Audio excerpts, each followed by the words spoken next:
Bonjour à vous. Alors, la connexion à la nature avec un groupe. Essai pour une déontologie. Alors, pourquoi une déontologie? Parce que de plus en plus d'expériences existent, de situations qui sont proposées, de stages. Ça a différents noms: expériences de nature, connexion, bain de forêt, découverte sensible, rituel de nature. Ça se développe et en face, on peut avoir des inquiétudes ou même des peurs qui émergent. Certains se demandent même si c'est pas une fabrique à éco-terroristes ou si ça crée des sectes New Age par exemple. Donc c'est pour éclairer tout ça, pour mieux comprendre un petit peu dans quel cadre. Par exemple, moi je travaille depuis une trentaine d'années sur ces sujets. Je vous donne un exemple de cadre. Avant tout, c'est une histoire d'intention, hein. Quelles sont les intentions des sorties nature qu'on propose? Moi je vois trois grandes intentions.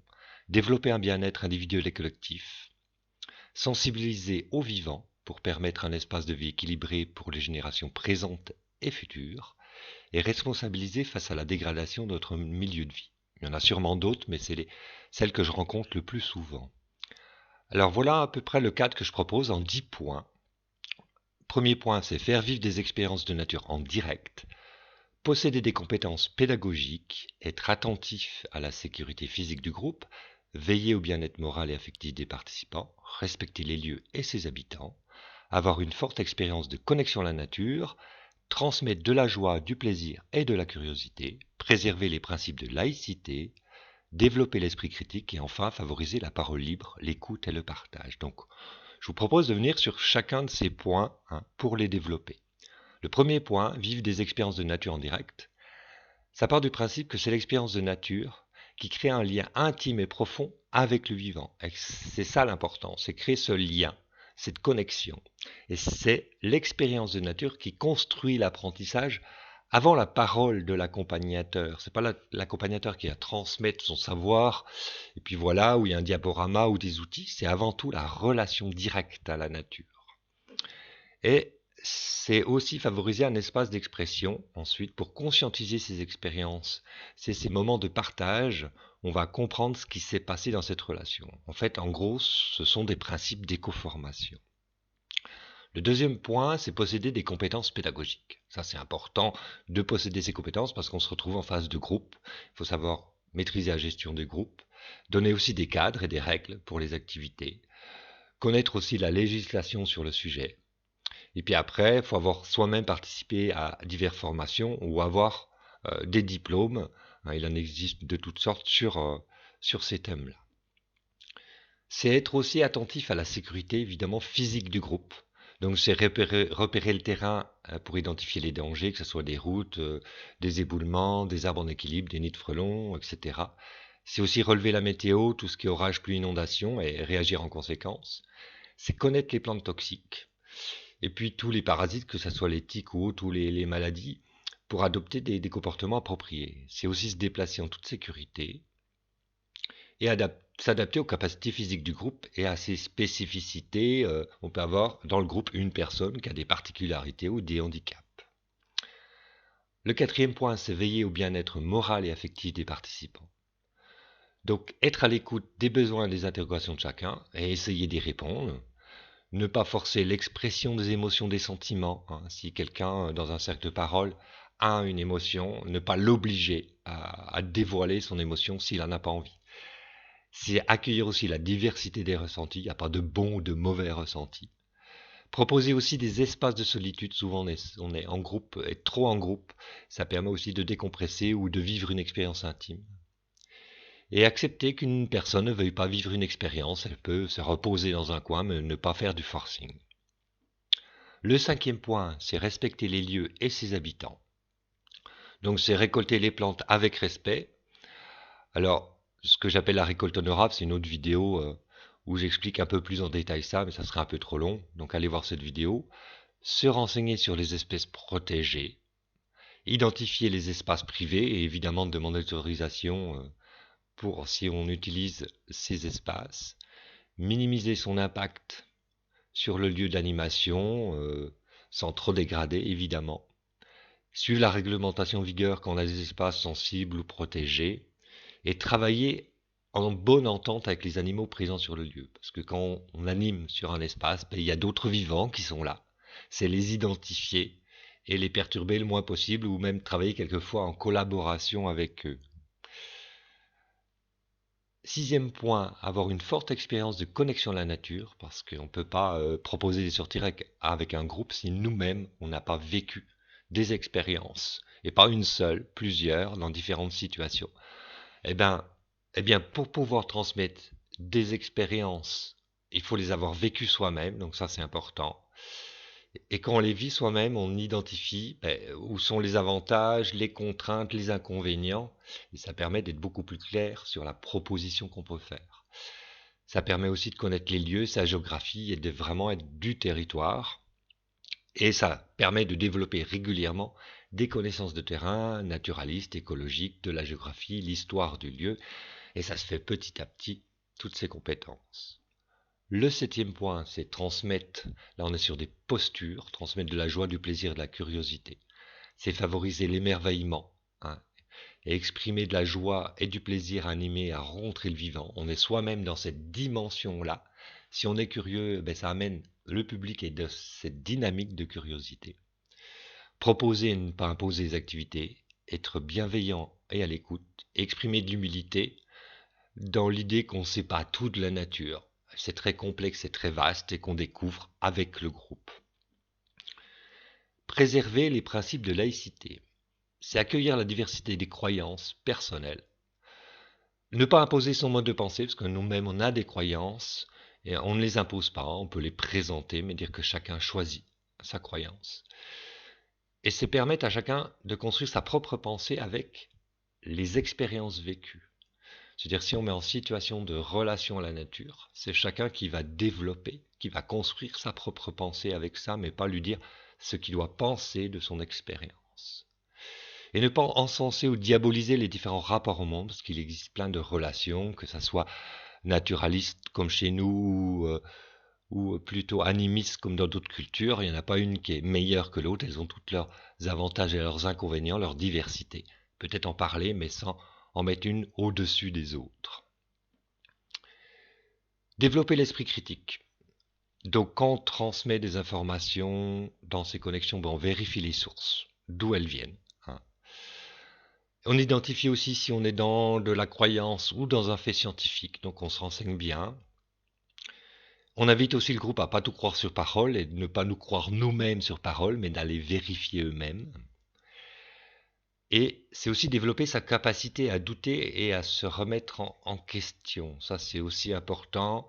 On peut aussi se tromper, on a le droit de se tromper, donc c'est vérifier, s'informer. Le 10e point, c'est favoriser la parole libre, l'écoute et le partage. Donc c'est dynamiser l'entraide et la coopération. Et on propose des activités qui favorisent ce partage, on n'est pas trop dans la compétition. On permet à chacun de s'exprimer dans un cadre bienveillant. Donc là, c'est le cadre bienveillant, mais comme exemple, je propose d'être sans jugement ni prosélytisme. C'est être dans cette dynamique où on évite de couper la parole et d'être vraiment à l'écoute, parce que chaque ressenti est unique. Et on accueille en même temps cette diversité de points de vue. Il n'y a pas de bon ou de mauvais point de vue dans une expérience, dans un ressenti. Là, on a fait le tour des 10 points que je vous propose. On aborde d'autres sujets. Ce sont les mots qui font peur, parce que quelquefois, moi, j'anime, je fais des rituels de nature, et quelquefois, certains sont un peu embêtés par ces termes. Mais je vais vous donner ma définition de ces termes. Il y a plusieurs façons de les définir, mais moi, quand je travaille, c'est dans ce contexte-là. Quand je parle de rituel, c'est une activité régulière favorisant un cadre et donnant une dimension symbolique aux actes réalisés. Quelquefois, le mot spiritualité est exprimé par des groupes. Moi, j'utilise peu, mais le groupe peut exprimer cette dimension-là. Elle n'est pas obligatoirement religieuse. On peut avoir une définition philosophique, celle que je propose. C'est la volonté de donner un sens au monde et à sa place dans le monde. La spiritualité, c'est quelque chose d'important dans le sens où chacun cherche à donner un sens. Et dans les expériences de nature, chacun va développer sa propre spiritualité. Puis quelquefois, on entend parler de nature sacrée. Et on peut entendre par nature à respecter profondément. Et moi, j'inclus l'humain dans cette nature. Pour moi, ça serait une erreur de le séparer, de le mettre à côté. Donc ça englobe l'être humain. Et quelquefois, dans des activités, on va proposer des offrandes. C'est des cadeaux pour honorer un lieu, un élément ou un être vivant.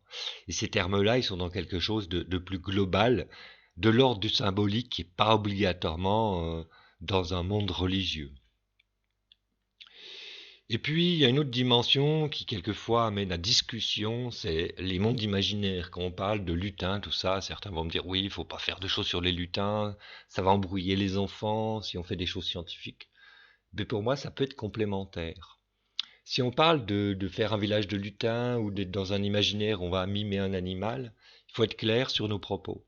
C'est-à-dire qu'il faut savoir ouvrir puis refermer un espace imaginaire. Si on raconte une histoire, c'est exactement pareil, on va dire c'est l'histoire de, ou on racontait que jadis, on peut raconter une croyance, mais bien l'exprimer comme une croyance. Donc de ce côté-là, si on l'exprime bien, il n'y a aucun souci. Puis c'est aussi invité à jouer. Les enfants ont l'habitude de développer leur imaginaire. Et l'imaginaire est très important pour un enfant. Donc jouer le jeu, on n'imagine que. Hein, comme les enfants quand ils disent oh, on dirait qu'il y a de la lave, qu'il faut. Voilà, eux-mêmes l'expriment et rentrent après facilement dans cette expérience-là. Donc bien identifier ça et dire ben, c'est un jeu, rappeler que c'est un jeu où on développe l'imaginaire. Et puis après, quand quelquefois il y a des enfants qui disent ah mais les lutins, lui il y croit, moi j'y crois pas, il peut y avoir une dispute entre enfants. Moi tout simplement je leur dis mais ceux qui ont envie d'y croire peuvent y croire, mais ceux qui n'y croient pas n'y croient pas. Chacun fait son choix, hein, sans imposer ou obliger tous les enfants à croire à des personnages imaginaires. Pour moi ça serait rentrer dans le mensonge, donc c'est plutôt laisser la liberté à chacun de développer ses croyances. Alors, dans toutes ces activités, là, je vous propose quelques symptômes de déviance, s'il en existait. Si on se retrouve avec un groupe qui a ou des individus qui ont des peurs, des malaises ou une souffrance lors d'activités, c'est qu'il y a quelque chose qui ne va pas. Soit c'est qu'ils sont obligés, soit qu'ils sont contraints. Si le processus il est secret ou voilé, alors on peut ne pas tout dire sur la façon de faire son activité, mais s'il y a quelque chose qui est vraiment gardé secret, c'est quelque part, il y a peut-être manipulation. Et puis quand c'est des activités avec des coûts excessifs et réguliers, il faut aussi avoir des doutes. Et puis dans ces groupes où on est dans le ici on sait et les autres sont dans l'erreur, avec cette ambiance un peu de complot où on est les seuls à comprendre et à savoir et tout le monde est à côté de la plaque. Je me méfie aussi de ce genre d'idées. Évitez aussi la vénération de l'intervenant hein, où ça devient un genre de gourou. Hein. Ça peut être assez dangereux. Et il n'y a plus la liberté de l'individu à penser par lui-même. Donc ça sort des propositions que je vous ai faites avant. Quand il y a une histoire de thérapie ou de guérison garantie, là aussi, il y a des doutes à avoir. Et puis quand il y a une demande insistante pour poursuivre d'autres stages et être pris dans un engrenage. Donc c'est des exemples, soit l'un, soit plusieurs additionnés, peuvent mettre le doute, et là on n'est peut-être pas dans le contexte de ce que je vous ai présenté avant. Alors pour en savoir plus, il y a plein de choses qui existent, il y a des réseaux à l'échelle régionale, les graines, quelquefois ils ont d'autres noms, mais on a des réseaux régionaux d'éducation à l'environnement. Allez vous renseigner auprès des graines de votre région, il y a les CPIE aussi, Centre permanent d'initiative pour l'environnement. À l'échelle nationale, il y a le FREN, c'est le réseau français d'éducation environnement. Il y a aussi le groupe Tous dehors qui travaille plus particulièrement sur l'expérience de nature.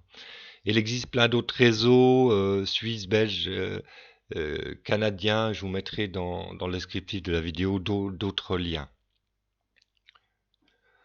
Voilà, donc je vous ai présenté un petit peu un cadre déontologique, donc c'est le mien, à vous de voir si vous le partagez ou pas. Eh bien, je vous souhaite une bonne journée et à bientôt.